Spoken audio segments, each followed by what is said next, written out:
Assalamualaikum warahmatullahi wabarakatuh. Bagaimana kabar kalian? Apakah baik-baik saja? Semoga kalian baik-baik saja dan dilindungi oleh Allah Subhanahu wa taala, Nah, dalam kesempatan kali ini kita akan belajar em, pelajaran kelas 3 tematik tema 1 tentang pertumbuhan dan perkembangan makhluk hidup. Subtema 2 pertumbuhan dan perkembangan manusia, pembelajaran pertama. Nah, subtema 2 pertumbuhan dan perkembangan manusia. Manusia merupakan salah satu makhluk hidup, selain tumbuhan dan hewan. Manusia memiliki ciri yang sama dengan makhluk hidup yang lainnya. Salah satu ciri manusia sebagai makhluk hidup adalah mengalami pertumbuhan dan perkembangan. Pertumbuhan manusia terjadi sejak di dalam kandungan anak-anak. Nah, setelah lahir, pertumbuhan manusia bertambah besar dari bayi hingga dewasa. Nah, setelah dewasa, pertumbuhan manusia itu berhenti. Tetapi, namun perkembangan emosi dan pikiran manusia terus berkembang. Pertumbuhan dan perkembangan dipengaruhi oleh beberapa faktor. Nah, mari kita pelajari faktor-faktor yang mempengaruhi pertumbuhan dan perkembangan manusia. Nah, di sini manusia itu setelah lahir, dia tumbuh dari bayi, balita, anak kecil, remaja sampai dewasa. Nah, perhatikan gambar Udin berikut ini.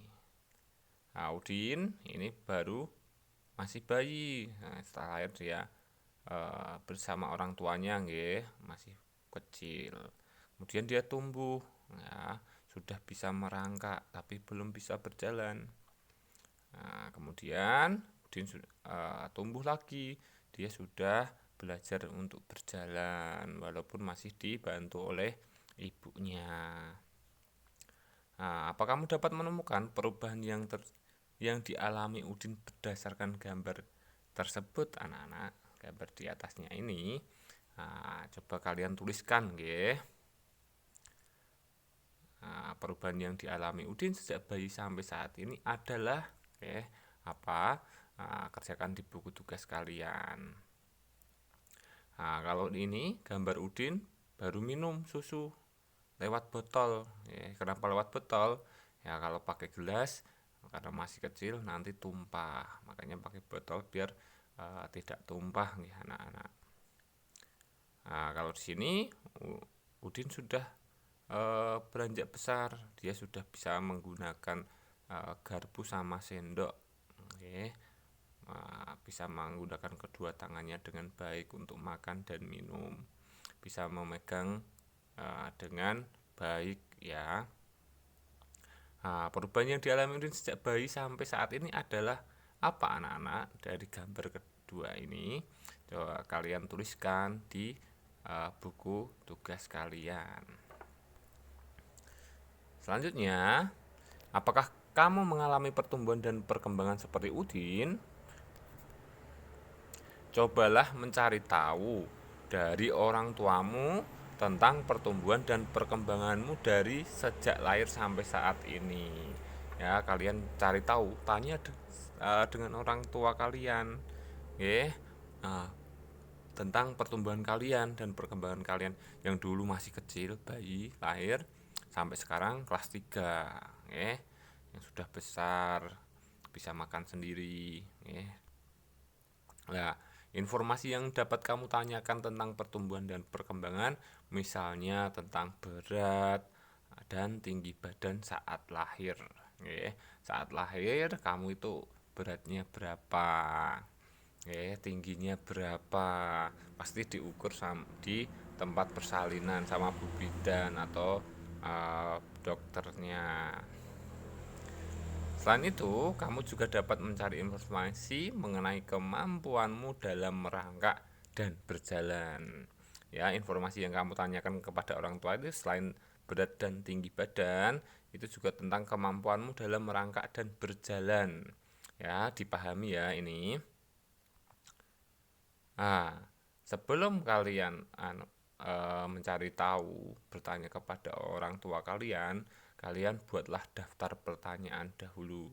Kalian pasti sudah eh, belajar tentang membuat kalimat tanya di kelas 2. Nanti Pak Irfan akan mengulas kembali bagaimana membuat kalimat tanya. Nah, lakukan kegiatan wawancara kepada orang tua di rumah untuk mendapatkan informasi tersebut. Ya, itu maksudnya wawancara itu kalian mencari informasi anak-anak kepada narasumbernya. Kalau kalian mencari informasi tentang pertumbuhan dan perkembangan kalian waktu kecil, nah, otomatis yang mengetahui sumbernya itu adalah orang tua kalian yang merawat kalian dari kecil sampai sekarang. Nah, tuliskan terlebih dahulu daftar pertanyaan yang ingin kamu tanyakan. Jadi nanti kalian membuat 5 pertanyaan nggih anak-anak. Ya, bisa bisa lebih mengenai tadi informasi yang harus kalian cari tahu tentang eh, tinggi, berat, ya, terus tentang merangkak atau berjalan eh, dari kecil sampai besar itu seperti apa ya. Nah, buat kali daftar pertanyaan dahulu. Nah, sebelum itu Pak Irfan akan mengulas apa sih kalimat tanya itu ya, agar kalian bisa menentukan daftar pertanyaan yang baik terhadap orang tua kalian. Nah, membuat kalimat tanya. Kalimat tanya adalah kalimat yang ditujukan untuk menyatakan suatu hal kepada orang lain. Menanyakan suatu hal. Keliru ya. Menanyakan suatu hal kepada orang lain. Ciri kalimat tanya itu selalu diakhiri dengan tanda tanya. Bentuknya seperti ini tanda tanyanya. Nah, pada umumnya diawali dengan kata-kata seperti apa, siapa, kapan, di mana, mengapa, bagaimana. Ini disebut kata tanya. Apa sih arti kata tanya tersebut? Nanti Pak Irfan ulas. Nah, sering juga disertai dengan imbuhan kah dan partikel kan. Contohnya apakah, di manakah, kapankah, ya kan? Sekarang kita akan belajar tentang kata tanya. Nah, kalau kata tanya yang tadi itu adalah kata yang digunakan dalam kalimat tanya untuk menanyakan sesuatu. Nah, jenis-jenis kata tanya itu ada apa, siapa, kapan, di mana, berapa, bagaimana, dan mengapa. Nah, penggunaannya bagaimana? Pak Irfan akan jelaskan. Menggunakan kata tanya apa? Nah, kata ini merupakan kata yang berfungsi untuk menanyakan sesuatu baik berupa keadaan ataupun perbuatan anak-anak. Contohnya, kalau kamu menanyakan apa makanan kesukaanku saat aku masih kecil, nah, itu salah satu contohnya penggunaan kata tanya apa. Menanyakan sesuatu yang baik berupa keadaan atau perbuatan. Terus kata tanya siapa, itu merupakan kata tanya yang berfungsi untuk menanyakan pelaku atau orang.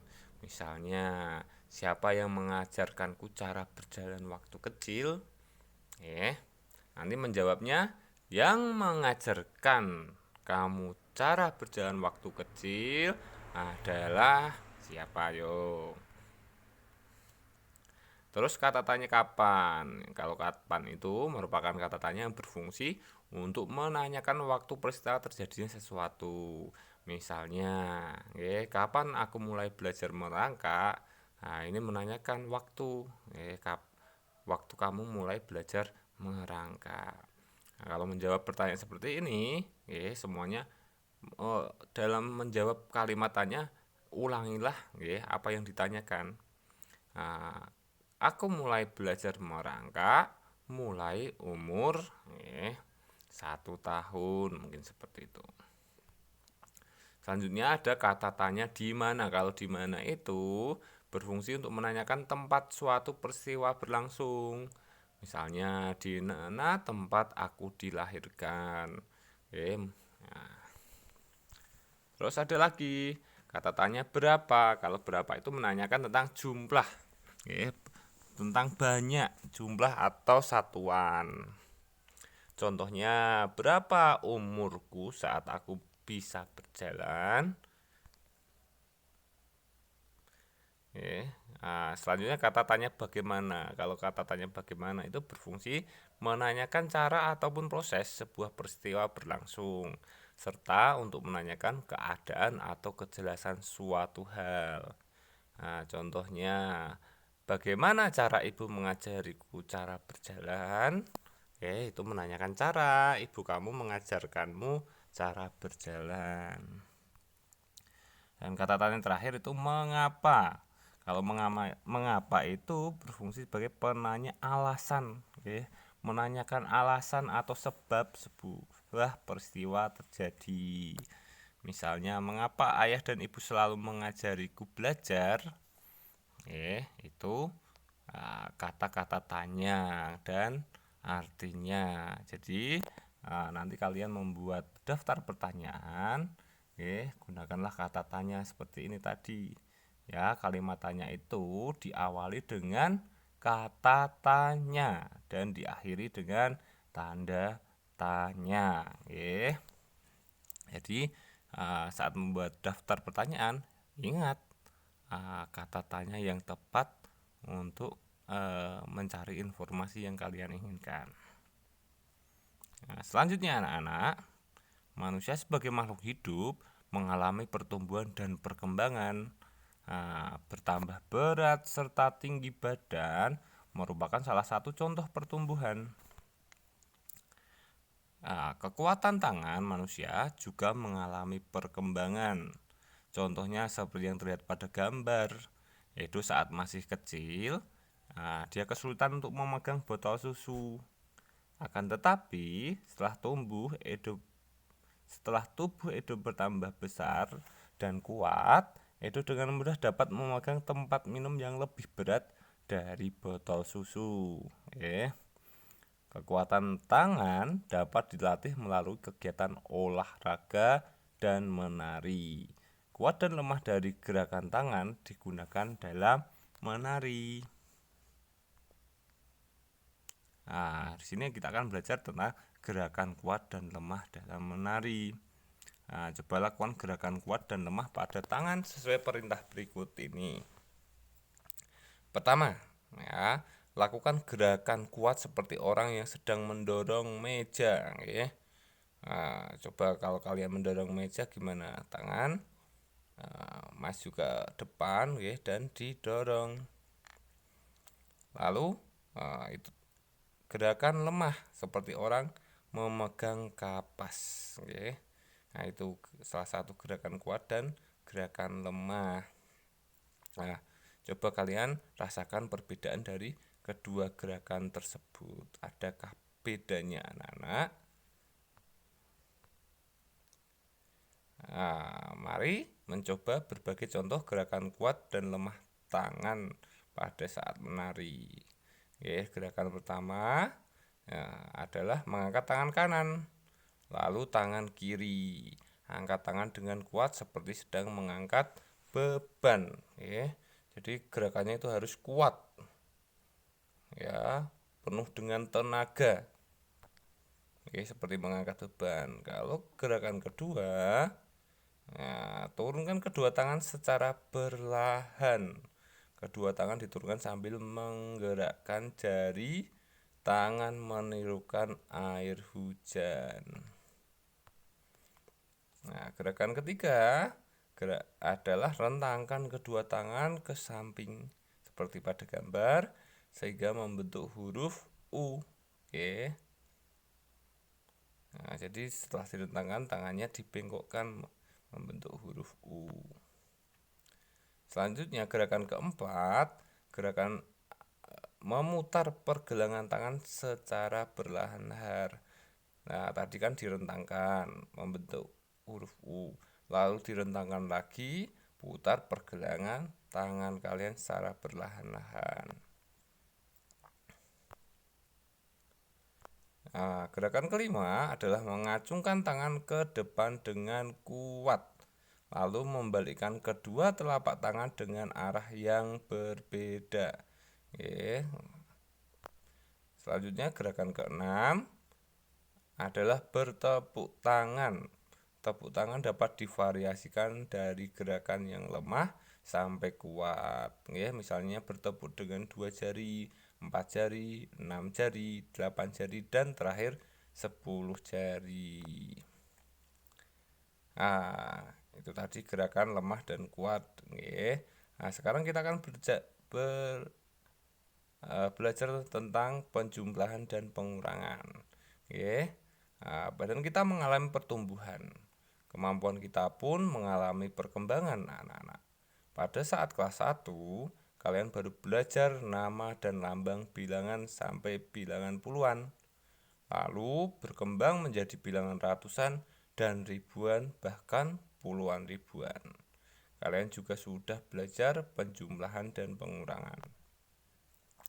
Mari kita coba pelajari penjumlahan bilangan ribuan menggunakan teknik menyimpan untuk meningkatkan pemahaman. Nah, tapi sebelum itu kita akan belajar tentang penjumlahan tanpa teknik menyimpan. Oke, contoh penjumlahan tanpa teknik menyimpan adalah 2653 ditambah 3302. Nah, kita buat dahulu, ya. Penjumlahan bersusunnya. Ingat, harus diurutkan sesuai nilai tempatnya. Satuan dengan satuan, puluhan dengan puluhan, sampai ini ribuan dengan ribuan. Jadi nilai tempat di atas dan di bawah itu harus sama. Nah, kalau sudah sama, tinggal kita jumlahkan dari yang paling kanan, yang paling kecil, yaitu apa? Satuan, ya. Yang di atas itu satuannya kan 3. Di bawahnya 2, tinggal kita jumlahkan 3 tambah 2 hasilnya 5. Betul. Nah, setelah satuannya kita masuk ke nilai tempat puluhannya, yaitu 5 dan 0. Kita jumlahkan 5 ditambah 0 ada 5. Selanjutnya setelah puluhan kita ke ratusan, ada angka 6 dan 3. Kita jumlahkan hasilnya 9. Nah, dan terakhir di nilai tempat ribuan ada angka 2 dan 3, kita jumlahkan 5. Jadi hasil penjumlahan dari 2653 ditambah 3302 itu adalah 5955. Sudah paham atau belum? Ingat, kalau belum paham nanti tanyakan ke Pak Irfan. Pak Irfan akan menjelaskan lagi. Kalian bisa tanya, bisa WA, bisa video call atau telepon, Nah, selanjutnya anak-anak, setelah itu kita akan belajar penjumlahan dengan teknik menyimpan. Di sini ada soal, 1200 ditambah 2900. Sama seperti tadi, harus sesuaikan nilai tempatnya. Satuan dengan satuan, puluhan dengan puluhan, ratusan dengan ratusan, dan ribuan dengan ribuan. Setelah urut, tinggal kita menjumlahkan. 0 ditambah 0, hasilnya 0. Kita jumlahkan dari yang paling kecil tempat satuannya. Setelah itu puluhannya masih 0 dengan 0, hasilnya 0. Nah, kita lanjut ke nilai tempat ratusannya. Ada 2 ditambah 9. 2 ditambah 9 hasilnya berapa, anak-anak? 11. Nah, terus bagaimana ini? Akan ada 2 angka, ya anak-anak. Nah, dari angka 11 ini kalian lihat, harus tahu nilai tempatnya. Nah, yang biru nilai tempatnya di satuan, yang merah tempatnya di puluhan. Yang biru yang kita tulis yang paling kecil, nilai tempatnya paling kecil, kita tulis di hasil di bawah. Nah, di sini. Nah, yang satunya lagi di mana, Pak? Nah, yang satunya kita berikan di atas nilai ribuannya, setelah ratusan tadi. Nah, kita taruh di sini. Nah, setelah itu tinggal kita jumlahkan dari atas. 1 ditambah 1 ditambah 2. Hasilnya adalah 4. Jadi penjumlahan antara 1200 ditambah 2900 hasilnya adalah 4100. Itu dengan teknik menyimpan. Sudah mudeng belum? Kalau belum nanti tinggal tanya Pak Irfan lagi, Pak Irfan akan jelaskan. Oke. Nah, sekian materi dari Pak Irfan. Kalau ada salah kata, Pak Irfan minta maaf. Oke, Pak Irfan sekali lagi akan mengingatkan kalau kalian belum paham akan materi yang disampaikan, bisa langsung tanya lewat WA, bisa video call ataupun telepon. Sampai jumpa. Wassalamualaikum warahmatullahi wabarakatuh.